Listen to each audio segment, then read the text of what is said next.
Pues, a ver, imaginemos por un momento lo que verdaderamente significa construir un patrimonio familiar. Uf, toda una vida. Exacto. O sea, hablamos de décadas de sacrificio, de dejar el sudor en el campo, de noches enteras sin dormir y, bueno, de ese miedo paralizante a que el esfuerzo de toda una vida desaparezca cuando el mundo de repente cambia. Sí, es un miedo muy real. Hoy, en nuestro análisis a fondo, nos sumergimos en las notas del caso de Agroortega, un imperio aguacatero con 50 años de historia que estuvo a punto de colapsar. Y no por culpa del clima, sino desde adentro. Fíjate que ese es un detalle clave. Claro, la misión en esta exploración es precisamente desempacar este caso para descubrir cómo asegurar la permanencia de un negocio sin que sus propias tradiciones lo terminen asfixiando. Ese es el punto crítico para arrancar, porque, bueno, Ricardo ha acompañado a muchas familias empresarias en procesos como este, y lo que se refleja claramente en sus notas es que el verdadero obstáculo rara vez es el mercado. No es la competencia externa, entonces. No, casi nunca. La mayor amenaza es la falta de estructura interna y, a ver, esa resistencia tan natural, tan humana, a soltar el control del volante. Claro, si lo pensamos bien, podemos comparar a la empresa familiar con un árbol muy antiguo. Las raíces representan los valores de la familia, profundos y firmes en la tierra. Muy arraigados. Pero si el tronco no es flexible ante los nuevos vientos económicos, pues termina quebrándose de tajo. Y eso es exactamente lo que mostraban los registros de Agroortega. Las sequías constantes y la presión brutal de los grandes corporativos los tenían contra la pared. Una situación insostenible. Totalmente.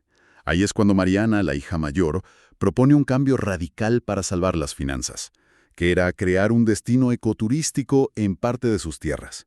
Pero Diego, su hermano agrónomo, rechaza la idea por completo. Lo veía como una ofensa, claro. Exacto. Para él, dejar de sembrar aguacates en cada centímetro de tierra era una traición al trabajo de su abuelo. Y para entender este estancamiento, hay que ver que la tensión iba mucho más allá de una simple diferencia de estrategias de negocio. Era un conflicto profundamente emocional. Muy personal. Sí, o sea, los documentos del caso muestran que Agroortega tenía una dependencia peligrosísima hacia el patriarca de la familia. Hacia don Ernesto. Eso es, hacia don Ernesto. No existían protocolos de decisión ni procesos claros. Cada movimiento, por pequeño que fuera, dependía exclusivamente de él. Esto hacía evidente la urgencia absoluta de establecer un gobierno corporativo antes de que toda la estructura colapsara bajo su propio peso. Ya, entiendo la teoría de buscar orden. Pero, en la práctica, llegar y pedirle a un fundador que se institucionalice suena a receta para el desastre. Totalmente. Asusta muchísimo. Es casi como decirle que su intuición, esa misma intuición que construyó un imperio de la nada, pues de pronto ya no sirve. A ver, no es lógico que un fundador se resienta. ¿Cómo lograron avanzar sin que don Ernesto sintiera que le estaban dando un golpe de estado en su propia casa? Es que esa es la pregunta clave y toca el corazón de la resistencia en las empresas familiares. Institucionalizar da miedo porque implica aceptar que el negocio ya superó las capacidades de una sola persona. Claro.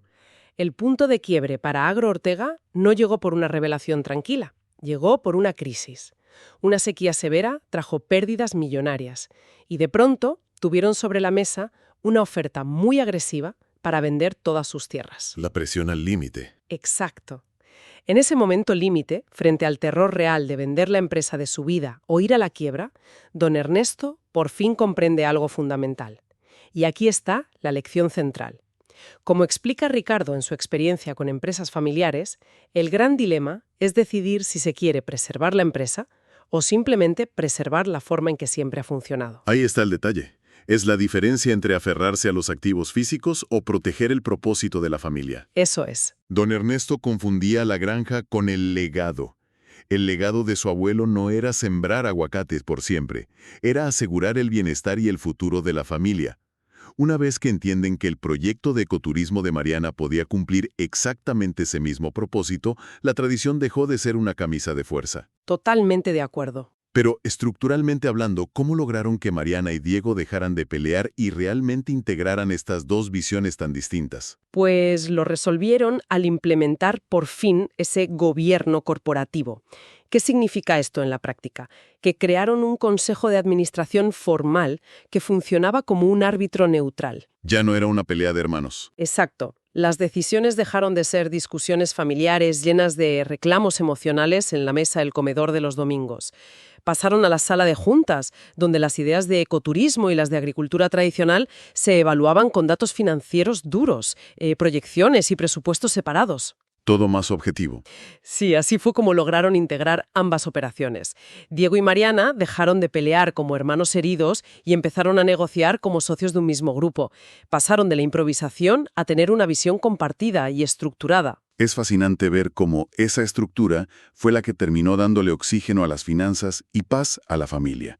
Nos demuestra que preservar un legado no significa conservarlo intacto bajo una vitrina de cristal. No, para nada. A veces requiere el inmenso valor de reinventarlo desde adentro. Para quienes nos escuchan hoy, queremos dejar una reflexión sobre la mesa. ¿Qué elemento de la esencia del negocio es, en realidad, solo un viejo hábito que está frenando el futuro familiar? Los esperamos en nuestro próximo episodio del podcast El secreto de las familias empresarias que duran, donde se entiende, se aplica y se trasciende. No te pierdas ningún episodio y síguenos para estar al día.